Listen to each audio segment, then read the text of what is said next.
Hydrogen is generally classified into three categories: gray, blue, and green. Let me give you a closer look at each of them. One way of producing hydrogen is through reforming coal or natural gas. During this reforming process, CO2 is emitted. Therefore, the process of making hydrogen is not completely CO2 free. This is gray hydrogen, currently the type in use today. Although it emits CO2, it is inexpensive and easy to use. It plays a very important role in expanding the use of hydrogen, which is crucial as a first step towards more massively introducing hydrogen with lower CO2 emissions in the future.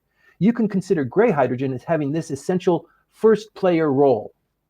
In the case of blue hydrogen, the production method is essentially the same. It is made from reforming of gas or coal, but the CO2 emitted during this process is captured and stored underground and not released into the atmosphere. Blue hydrogen can roughly be considered CO2 free, but it is not completely CO2 free. The technology for carbon capture and storage is still very imperfect. Some of the CO2 stored underground may leak in the atmosphere, and they guess about 10 or 20%. But even with this leakage, compared to gray hydrogen, blue hydrogen has a much lower CO2 emission. Finally, there is green hydrogen. The main feature of green hydrogen is that it is produced by electrolysis of water using electricity generated from renewable energy sources. This technology is called electrolyzer. Green hydrogen is 100% CO2 free and thus the most environmentally friendly hydrogen. Additionally, green hydrogen has another advantage. I believe that in the future, green hydrogen will become the most important type of hydrogen because it is not only CO2 free, but it also does not rely on natural gas or coal. Considering Japan's energy security, whether it's gas or coal, especially gas, there is a dependency on the Middle East.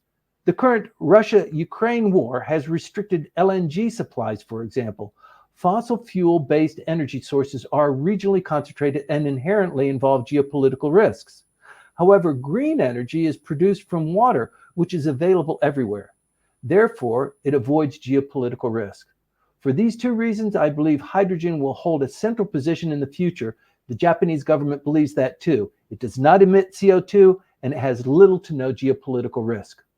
Of course, in the meantime, as I mentioned earlier, the expansion of gray hydrogen usage, being the cheapest, is significant. And the role of blue hydrogen is also expected to grow as carbon capture and storage technology becomes more sophisticated.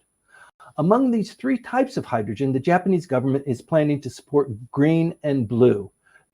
The government refers to this support as green transformation, or GX. This is focusing on hydrogen with low CO2 emissions. The concept of clean hydrogen includes both these types of hydrogen, and this presents the major business opportunities going forward. So for hydrogen utilization, transportation of hydrogen is essential. The place where hydrogen is produced and where it is used are inevitably far apart. Particularly for the supply of green hydrogen from overseas to Japan, Australia and India are expected to be the major supplying countries. However, at this point in time, hydrogen transport is not yet feasible. It's dangerous and it's very volatile. Therefore, it is still not possible to bring hydrogen to Japan in its original form in any sort of meaningful quantity. In the future, if hydrogen tankers become practical, it will be possible to transport liquid hydrogen to Japan.